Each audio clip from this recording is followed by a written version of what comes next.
Story 1. Well, this just happened 2 days ago, and I'm 13 years old, still in middle school. I was over at my friend's house. Let's call him Ben for this story. It was like around 6 o'clock, and it was time for me to go home. And I was gonna ask Ben's dad if he can take me home, or if he can call my dad to come get me. Instead, he just kicked me out. He literally kicked me out.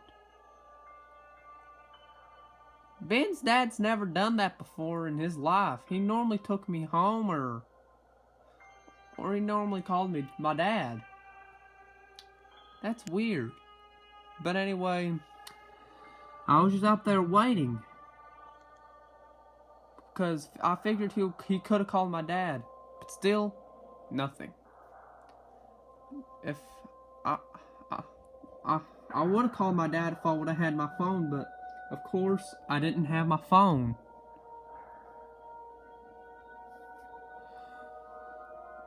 And all I could just think of is just stepping onto the empty road.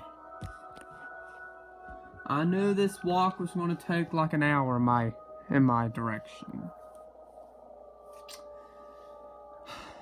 I was just walking for like 10 minutes. It felt like an hour.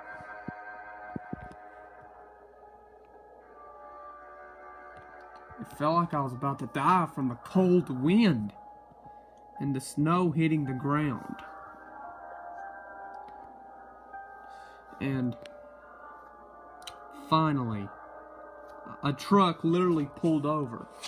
I know it wasn't Ben's dad, nor it wasn't my dad, because my dad normally drove a Ford car, and Ben's dad, he did drive a truck, but it was black. While this truck was white. And he literally pulled over right next to me, and the man came out and said, "Where are you headed?" And I said, "No, I don't need a ride, thank you." And the guy said, No, you need a ride." And I said, "No thanks, I'm good." And he says, "What's your destination? I can get you there quicker." This man wouldn't quit bugging me. And I finally gave him my address so he would leave me alone. And he said, "Hop in." And I finally hopped into his truck, and then we quickly drove to my destination. It still felt like an hour to get there. Then I remembered I passed out. Then I woke up, still in the moving truck. Then I looked at his phone. We literally, right now, passed up my house. And I now looked back in his seat. I for some reason looked back in his seat. I saw 2 black bags right in back there. And one of the things were sticking out from his bag. Those black bags. Those things was a hand.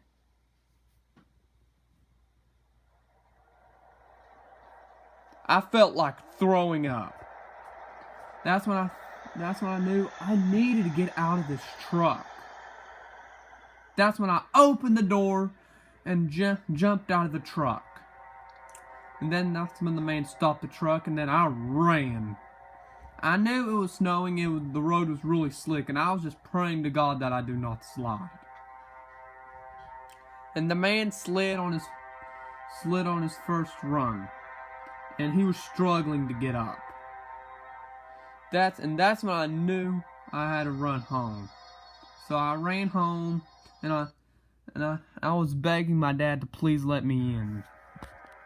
He finally let me in. I explained everything. And And my dad wanted to know if he got his tag number, and I said yes, but I forgot my phone. My dad was so mad at me for not bringing my phone. And I was wondering to my dad if he'll call the cops. And he says, if another thing happens like this again, we're calling them. Let's just say I'm going to carry my phone from now on. Story 2. Well, this happened like 2 years ago, and I was coming off the biggest disappointing thing in my life. I was breaking up with my ex-boyfriend, and my ex said, well, there's a point where you can shove it and get out of here and get out of my life. And then he pushed me down, and then he walked away. I was so mad at him, and then I just forgot about it, and I wanted to walk home.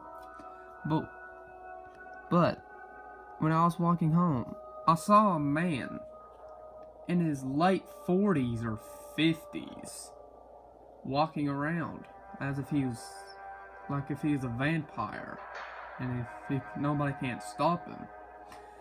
And he literally walked over to me and said, Are you lost? And I said, no, I can get home. I know where I am. And he said, you can just stay at my house if you want to. And I said no. And I just walked past him. The man just looked at me while I was walking off, not saying nothing. I ignored it. Few minutes later, I was home. I went into the house and just sat down at the living room. And my mom and my dad went to sleep. I was the only one that's still up watching television. Then that's when I heard a knock at the door. I thought it was my ex-boyfriend trying to start an argument. And I said, no, don't want to do it. Not doing this. And then that's when I heard the man speak. It was not Tom at all. It was that man before I ran into the sidewalk. I ran upstairs, woke my dad, and he went down and investigate the whole yard. He saw the man hiding in the bush. And then that's when the man walked away. Not ran away, walked away from the property.